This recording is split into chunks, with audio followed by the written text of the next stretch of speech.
वाली संत सम्राट कबीर जयंती को लेकर रज्जू देवी कबीर आश्रम पर तैयारियां पूरी कर ली गई। रज्जू देवी कबीर आश्रम के महंत ने क्या कुछ बताया है, आइए आपको भी दिखाते हैं इस खबर के जरिए। प्रतिवर्ष की भांति इस वर्ष भी रज्जू देवी कबीर आश्रम पर संत सम्राट संत कबीर जयंती को बड़े ही उत्साह और उल्लास के साथ मनाया जाएगा, जिसको लेकर रज्जू देवी कबीर आश्रम पर तैयारियां पूरी कर ली गई हैं। आप भी इन तस्वीरों में देख सकते हैं। आश्रम को सजाया भी गया है। साथ ही आश्रम पर पदाधिकारियों और भक्तों की भी काफी संख्या दिखाई दे रही है। 14 जून के दिन गत वर्षों की भांति सुबह 7 बजे से लेकर 10 बजे तक शोभा यात्रा निकाली जाएगी, जिसको संत कबीर संदेश यात्रा का नाम दिया गया है। जिसके बाद यहाँ आश्रम पर सुबह से लेकर शाम तक विभिन्न कार्यक्रम का आयोजन किया जाएगा। पूरे कार्यक्रम के बारे में जानकारी देते हुए संत कबीर आश्रम के महंत ने क्या कुछ बताया है, यह जरा आप भी सुनिए। कल 14 जून दिन मंगलवार जेठ शुक्ल पक्ष पूर्णमासी को संत सम्राट सदगुरु कबीर साहब का आविर्भाव हुआ था और कल पूरे देश में नहीं विश्व के अनेक देशों में संत सम्राट सदगुरु कबीर साहब की जयंती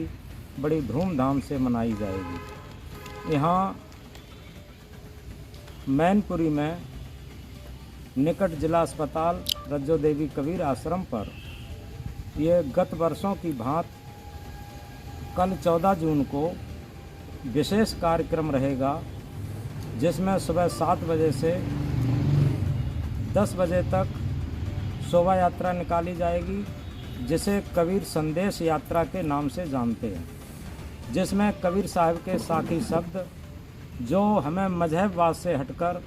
तथा जातवाद से हटकर शुद्ध मानवतावाद का दृष्टिकोण देते हुए आपस में भाईचारा सिखाती हैं और मजहबवाद के जहर से हटकर के जो शाश्वत धर्म है, जिसे यूनिवर्सल ट्रुथ कहते हैं, सार्वभौमिक सत्य कहते हैं, जो मानवता है, जिस तरीके से पानी के अंदर शीतलता, पृथ्वी के अंदर कठोरता, अग्नि के अंदर उष्णता, इसी तरीके से मानव के अंदर मानवता ही सच्चा धर्म है, जिसे कहते हैं humanity is the only religion, मानवता ही केवल धर्म है। अगर मानव मजहबवाद में, जातवाद में जकड़ा रहता है तो वो ये ज़रूरी नहीं है कि धार्मिक हो जाए, और जो मानव धार्मिक होता है निश्चित वो कहीं भी किसी तरीके से न उलझता है, न राग द्वेष करता है, न कोई लड़ाई झगड़े करता है, वो हमेशा शांति का संदेश देता, और यही सदगुरु कबीर साहब का संदेश है। वो सारे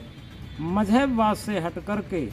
जो शाश्वत धर्म है उसी का दिग्दर्शन कराए और उसी का निर्देशन दिए, और उसी निर्देशन को हम लोग कबीर संदेश यात्रा के नाम से कल निकालेंगे, और उसमें मानव को गले से मिलकर भाईचारे का संदेश देने की कोशिश करेंगे। अच्छा, ये यात्रा कहाँ से प्रारंभ होगी, कहाँ समाप्त होगी? ये यात्रा रज्जो देवी कबीर आश्रम से शुरू होकर के और ये मेन मार्केट होते हुए और ज्योति त्राय तक जाती है, और ज्योति त्राय से वापस होकर के पुनः रज्जो देवी कबीर आश्रम पर आती है। और इसके बाद यहाँ पर हिंदी के महाविद्वान जो